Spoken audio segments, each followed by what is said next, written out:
बाबासाहेबांनी ते केले, फक्त काय केलं ते त्यांचं ध्येय होतं की माझा समाज सुधारला पाहिजे. तसं समजा म्हणजेच या ठिकाणी सांगितलेलं आहे की बोधिसत्व काय झालेलं आहे की त्याची बुद्धी आरशाप्रमाणे स्वच्छ झालेली आहे आणि तो सर्व ज्ञान मिळून समजा तो उच्च कुटीला पोचलेला आहे आणि तो कशाचाही त्याग करण्यास समजा तो तयार असतो, सर्व गोष्टीचा त्याग करण्यासाठी तयार असतो. बाबासाहेबांनी समजा सर्व गोष्टीचा त्याग केला, त्यांनी संसाराचा त्याग केला, संसारात राहून सुद्धा संसाराचा त्याग केला आणि तुमच्या आमच्यासाठी समजा अशा या परिस्थितीत आपल्याला आणून सोडलं. खरोखर त्यासाठी आपल्या बाबासाहेबांचे फार फार उपकार आपल्यावरती आहेत.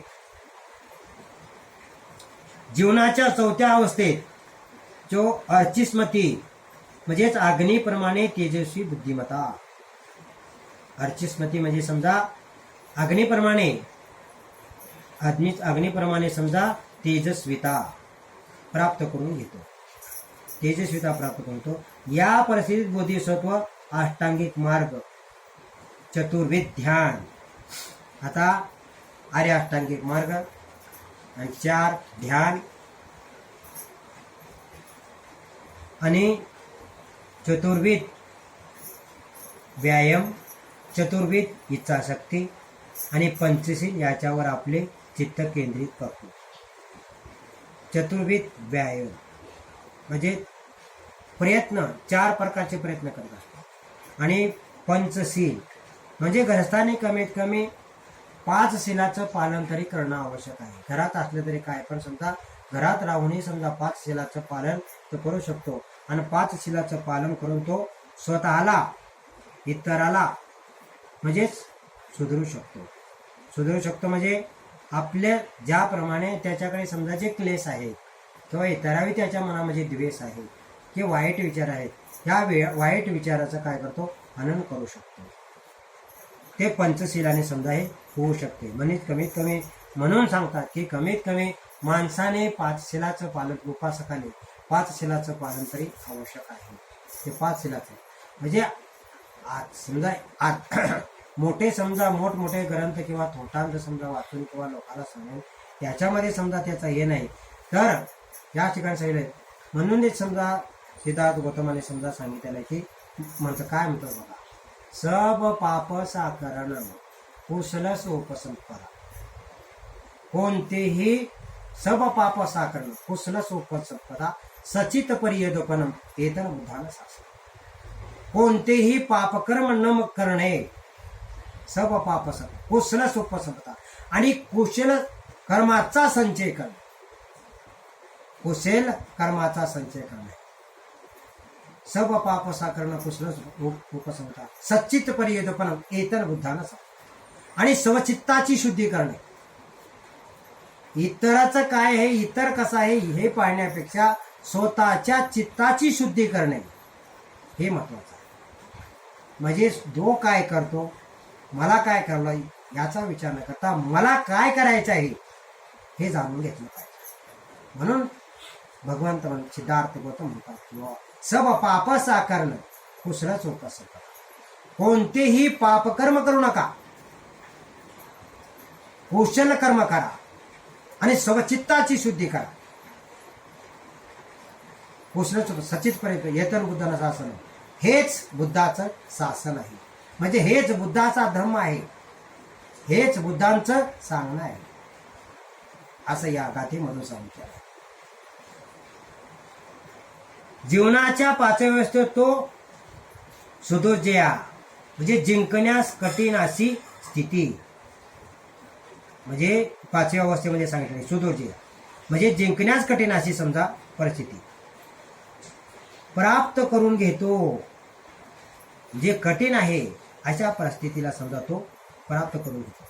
सापेक्ष निरपेक्ष यांच्यातील संबंधाचे त्याला पूर्व ज्ञान होते.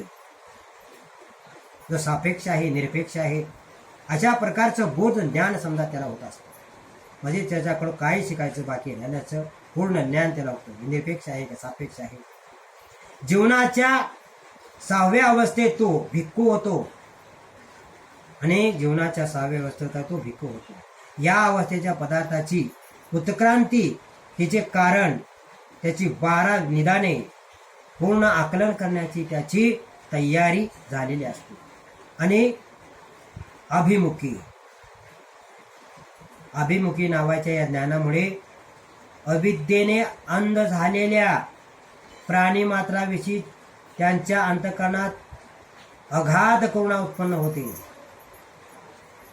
अभिमुखी या अवस्थेमध्ये जर समजा ते काय आहे, ज्याच्याकडे समजा अंधविश्वास आहे, ज्याच्याकडे अविद्येने समजा ज्ञानच नाही, त्याच्याकडे समजा प्रकाशापेक्षा समजा तो अंधारातच आहे, अशा सर्व प्राणी मित्राविषयी त्याच्या अंतःकरणात काय होतो, अगाध करुणा उत्पन्न झाली. मग ते समजा अशा माणसाचा विषयी त्याच्या मनामध्ये काय होते, प्रेम उत्पन्न झालेलं असतं. ते असं नाही समजत की बाबा याच्याकडे विद्या नाही, याच्याकडे ज्ञान नाही, तेव्हा अशाला सोडून द्या, असं नाही. तर समजा त्याच्याविषयी त्याच्या मनामध्ये करुणा उत्पन्न होते की बाबा या माणसाची समजा हानी होणार, हा नष्ट होणार, तेव्हा त्याच्याविषयी त्याच्या मनामध्ये करुणा उत्पन्न होते. जीवनाच्या 7व्या अवस्थेत बोधिसत्व द्रुंगमा म्हणजे दूर जाणे, तो 7व्या अवस्थेमध्ये एकदम दूर गेलेला असतो. ही अवस्था प्राप्त करतो. बोधिसत्व आता धिक्कालातील असता हो अनंताशी एकरूप झालेला असतो. दिसत नसला तरी समजा तो काय अनंताशी म्हणजे अंतर ज्ञानाशी एकरूप झालेला असतो. स्वतःचे जे ज्ञान आहे त्या स्वतःच्या अंतर्ज्ञानाशी तो एकरूप झालेला असतो. तथापि सर्व प्राणी मात्राविषयी वाटणाऱ्या करुणेमुळे त्याने आपले नाव रूप अद्यापही धारण केलेले असते. एका बाबतीत मात्र तो इतरांपेक्षा अगदी निराळा असतो. आणि कमलपत्रावर ज्याप्रमाणे पाणी ठरत नाही त्याप्रमाणे जगातील मोह त्याला चिकटून राहत नाही. आणि दुर्गमा या अवस्थेमध्ये सांगितलेलं आहे की ज्याप्रमाणे कमळाचं समजा फुल आहे त्याच्यावर समजा जरी ते पाण्यात उमललेलं असलं तर समजा त्याला पाण्याचा थेंब त्याच्यावरती पाणी थांबत नाही, त्याचप्रमाणे याच्याकडे कसल्याही प्रकारचा मोह नसतो. याला कसल्याही प्रकारचा मोह नसतो. तो समजा एकदम निष्कलंक असतो, कसल्या प्रकारचा कलंक नाही, एक आणि मोहित नाही. तो आपल्या सहचरातील तृष्णा शांत करतो. आणि तो आपल्या समजा ह्याच्यातील सहचर आहेत आपल्या म्हणजे राग द्वेष मोह सगळे काय त्याचे शांत झाले असतात. परोपकार बुद्धी, सहनशीलता, व्यवहार चातुर्य, शक्ती, शांत वृत्ती, बुद्धी आणि सर्वश्रेष्ठ प्रज्ञा याची तो जोपासना करतो. त्यांचे व्यवहार चांगले असतात, तो सर्वांशी सहनशीलतेने राहतो आणि दुसऱ्यावरती समजा परोपकार करतो, शांत राहतो. आणि प्रज्ञा ही आणि ज्ञानाला कसं जोपासना करायचं हे त्याला माहीत असतं. त्या ज्ञानाची तो जोपासना करत असतो. म्हणजे ज्ञान सांभाळून ठेवत असतो. ज्ञान त्याच्याकडे ज्ञानाचा साठा असतो.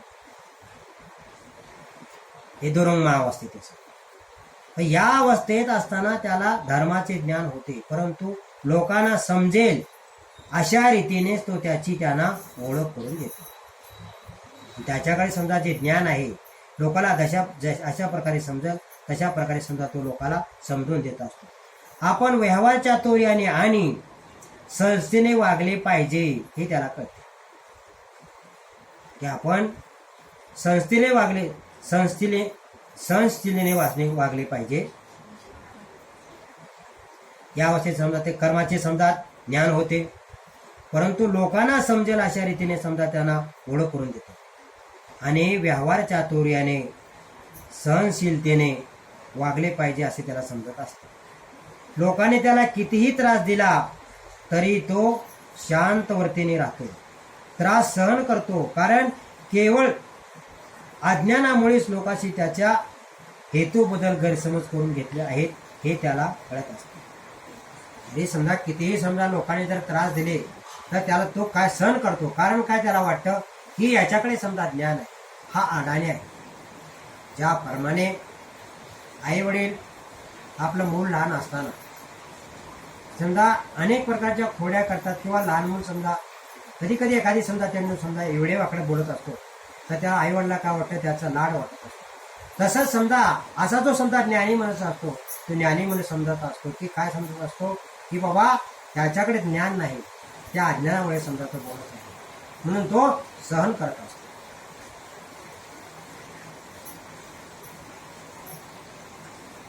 अज्ञानामुळे लोकांनी त्याच्या हेतूबद्दल गैरसमज करून घेतले आहेत हे त्याला कळत असते, परंतु त्याच वेळी प्राणी मात्राचे कल्याण करण्याविषयीचा त्याचा उत्साह यात किंचितही कमी होत नाही. त्याला माहित असतं की लोकांनी समजा आपल्याला लोकांनी आपल्यावर समजा काय केले, परंतु त्यावेळी समजा प्राणी मात्राच्या कल्याणाविषयीचा उत्साह त्याचा लोकांनी कितीही जर समजा त्याला अडाणी समजले किंवा काय त्याला चिवगाळी बेजारी केली तरी तो त्याच्याविषयीची समजा करुणा आहे ती थोडीही करुणा समजा त्याच्यात कमी होत नाही. कारण त्याला माहिती होतं की त्याच्या अडाणीपणामुळे समजा हे असं वागत आहे, असं बोलत आहे, अशा प्रकारचा व्यवहार करत आहे म्हणून त्याच्याकडे जी करुणा आहे थोडीशीही त्याच्याबद्दल कमी होत नाही. कुणाकडली ज्यांनी अशा प्रकारची समजा परिस्थिती या अवस्थेत समजा येऊन पोहोचलेले आहे, जो बोधिसत्व या अवस्थेत आलेले आहेत, ही बोधिसत्वाच्या नंतरची समजा ही अवस्था आहे, या अवस्थेत समजा ज्याला ज्ञानाची प्राप्ती झाल्यानंतर हे समजा अशा अवस्थेत येऊन पोहोचलेला आहे. कोणची समजा हे दुरंगा या अवस्थेत येऊन पोहोचलेला आहे आणि त्याच्यामुळे समजा तो त्याला काय वाटत असतं की त्याच्या या अडाणीपणामुळे समजा तो बोलत आहे. आता ही कुठली दुसरी अवस्था, आता ही जीवनाच्या 8व्या अवस्थेत 7व्या अवस्थेत आपण पाहिजे अचल.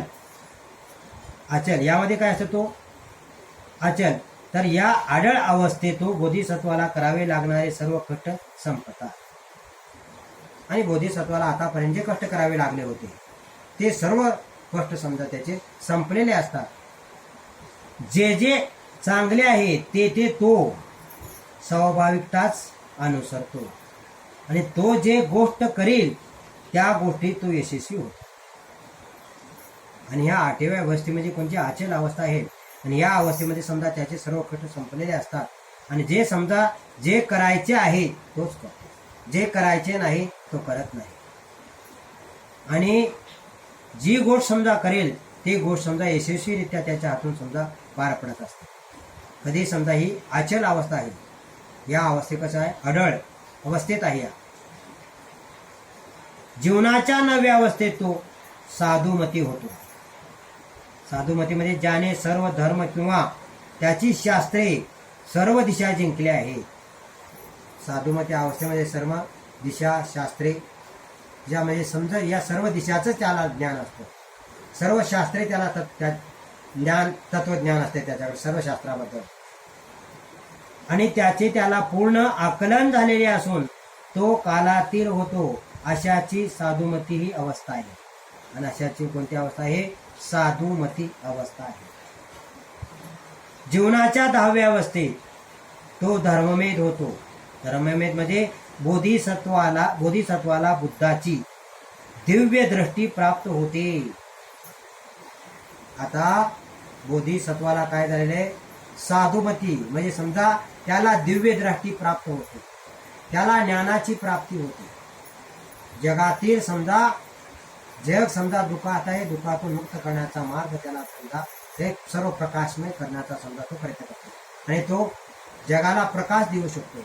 जग अंधारात आहे, अंधार ते जगाला कसा प्रकाश दाखवा हे त्याला कळत असतं. त्या कुठल्या अवस्थेमध्ये धर्ममेध अवस्था या अवस्थेमध्ये बोधिसत्वाला काय करत असतं की तो त्याला दिव्य ज्ञान प्राप्त होत असते. बोधिसत्व ही 10 सामर्थ्य प्राप्त करून घेतो कारण बुद्ध होण्यास त्याची आवश्यकता असते आणि अशा बुद्ध होण्यासाठी अशा प्रकारच्या 10 अवस्थामधून जावं लागतं. 10 अवस्थामधून गेल्यानंतर तो बुद्ध होत असतो. बोधिसत्वाची स्थित्यांतरे होत असताना त्यांना ही 10 सामर्थ्य मिळवली पाहिजे. इतकेच नव्हे तर तो 10 पारमिता आणि त्या पारमिताचाही परिपूर्ण अभ्यास केला पाहिजे. एक पारमिता जीवनाच्या एका अवस्थेची परिपूर्णता असली पाहिजे. निश्चय समजा हे 10 अवस्था समजा प्राप्त करून घेत नाही तर तो बोधिसत्व काय करत असतो, तो आपले 10 सामर्थ्य आणि म्हणजे 10 पारमिता आणि 4 परिपूर्ण केलेले असतात. चारही पै पूर्ण केलेल्या पाहिजे. आणि जे एक एक पारमिता ही जीवनाच्या एका अवस्थेमध्ये समजा पूर्ण झालेली असते. एक एक अवस्था एका समजा जीवनामध्ये एकच पारमिता समजा तो पूर्ण करू शकतो. पारमिताचा खास व्यासंग पायरी पायरीने कसा केला पाहिजे. एका जीवनावस्थेत एकच पारमिता असली पाहिजे. एकीचा थोडा अंश दुसरीचा थोडा अंश असे मिश्रण असता कामा नये. आणि अशा प्रकारच्या पारमिता समजा पार करत असताना थोडा समजा पहिलीचा अंश आता परत दुसरीचा थोडा अंश अशा प्रकारचं नाही, तर एका जीवनामध्ये एकच पारमिता तो समजा पार करत असतो. याला हीच समजा पारमिता अशा प्रकारे पार केली पाहिजे असे या ठिकाणी सांगण्यात आलेले आहे. अशा प्रकारे बोधिसत्वाची दुहेरी तयारी झाल्यानंतर तो बुद्ध होतो. बुद्ध हा बोधिसत्वाच्या जीवनातील कळस. आणि या ठिकाणी सांगितलेले अशा प्रकारे बोधिसत्वाची दुहेरी तयारी झाल्यानंतर तो बुद्ध होत असतो. आणि बुद्ध हे बोधिसत्वाच्या जीवनातील कळस होय, म्हणजे हे लास्टची पायरी आहे. बुद्ध हे शेवटची पायरी आहे, हा कळस आहे. तेव्हा हे कोण सिद्धार्थ गौतम समजा बुद्ध झालेले आहे. आणि बुद्ध झाल्यानंतर आता पुढे बोधिसत्वाच्या या जीवन अवस्थाचा किंवा जातकांचा हा सिद्धांत देवाच्या अवतारवादाच्या ब्राह्मणोक्त सिद्धांतासारखा वाटतो. आता काय जातक गट आहे समजा, त्यांना काय वाटतं ही जो सिद्धांत आहे तो सिद्धांत कसा वाटतो की देवाच्या अवतारवादासारखा वाटतो. आता जातक सिद्धांत हा बुद्धाच्या अतिउच्च शुद्ध अवस्थेच्या जीवनाचे सार यावर आधारलेले आहे. जातक सिद्धांत, आता ही भगवंतांनी काही जातक कथा सांगितलेल्या आहेत. ते जातक कथा समजा त्याचे मोठमोठे असे 4 ग्रंथ आहेत. हे जातक अट्टकथा म्हणून आहे. त्याच्यामध्ये समजा त्याच्या जीवनाचे स्थित्यांतरे सांगितले आहेत. म्हणजे कोणत्या बोधिसत्व असताना की बोधिसत्व सम्यक संबोध झाल्यावर समजा काय काय केलेलं आहे त्या जातक अट्टकथेमध्ये समजा सांगितलेलं आहे. अवतारवादात देवाच्या जीवनाची जडणघडण पवित्र असावी अशी अपेक्षा नाही. आता ते समजा अवतार घेतात त्याच्याविषयी म्हणतात. आणि आपल्या भक्ताचे रक्षण करतो, मग त्याचे सर्व वर्तन अतिशय अशुद्ध आणि अनैतिक असले तरी चालेल. तर इतर देवता लोक सांगतात की बाबा एका याच्यामध्ये सांगितलं यदा यदा हि धर्मश ग्लानिर्भवति भारत अभित्थानं धर्मस तदा आत्मन्न सर्जामि. म्हणजे समजा एका तत्वज्ञानामध्ये सांगितलं नाही की सीधा भगवद्गीतेमध्ये की बाबा ज्या ज्या टायमाला माझ्या भक्तावरती जरा संकट येईल त्या त्या टायमाला समजा मी माझ्या भक्ताच्या हे समज येतो आणि त्याच्यावरलं संकटाचं निवारण करतो असं इथे समजा तिथे सांगितलं. पण इथं सिद्धार्थ असे सांगतात की बाबा अवतार घेऊन समजा आपल्या भक्ताचं रक्षण करणे हे वर्तन अतिशय अशुद्ध आहे. ही एक वेळ समजा आपला जन्म होऊन गेल्यानंतर परत समजा त्याचं रक्षण करण्यासाठी मी देव आहे आणि मी त्याचं रक्षण करतो असंही मी सांगू शकतो. कारण असं होणं शक्यच नाही असं सिद्धार्थ गौतम या ठिकाणी सांगत आहे. बुद्ध होण्यासाठी बोधिसत्वाची आवश्यक अशा 10 जीवन अवस्थातून गेला पाहिजे. या सिद्धांताला दुसऱ्या कोणत्याही धर्मावर तोड नाही. आणि अशा प्रकारचा जो भगवंताचा जो सिद्धांत आहे या सिद्धांताला दुसरा कोणताही सिद्धांत समजा जोड देऊ कोणीही समजा याची बरोबरी करू शकत नाही. दुसरा कोणताही धर्म आपल्या संस्थापकाला असल्या कसोटीला उतरण्याचे आव्हान देत नाही. हा भगवान बुद्धाचा असा समजा हा ग्रंथ आहे. या ग्रंथाला कोणीही समजा काय करू शकत नाही, आव्हान देऊ शकत नाही. अशा प्रकारचा हा ग्रंथ आहे. कारण सिद्धार्थ गौतम म्हणतात की समजा मी समजा ज्या प्रकारचे मी आचरण केले त्या प्रकारचे समजा तुम्ही आचरण केलं आणि मी तुम्हाला तरुण नेणार नाही. कोणती देवी देवताही समजा तुमच्या ज्या संकटात धावून येणार नाही. तर त्याच्यासाठी तुमच्यावर येणारे जे संकट आहे कशामुळे येतात आणि त्या संकटाचं निवारण कसं केलं पाहिजे आणि आपण कशा प्रकारचे कर्म केले पाहिजे आणि कशा प्रकारचे कर्म केल्यानंतर आपल्याला समजा आपल्यावर संकट येणार नाही हे जाणलं पाहिजे. की देवाला एखादा नवस बोलवून त्या नवस समजा त्या नवसानं तुम्हाला देव पावणार नाही, कोणताही देव पावणार नाही. देवच नाही तर देव पावतील कुठं. त्याच्यासाठी सिद्धार्थ गौतम म्हणजे भगवान बुद्धाने सांगितलेलं आहे की आपण त्याच्यासाठी काय केले पाहिजे की आचरण आपले शुद्ध ठेवलं.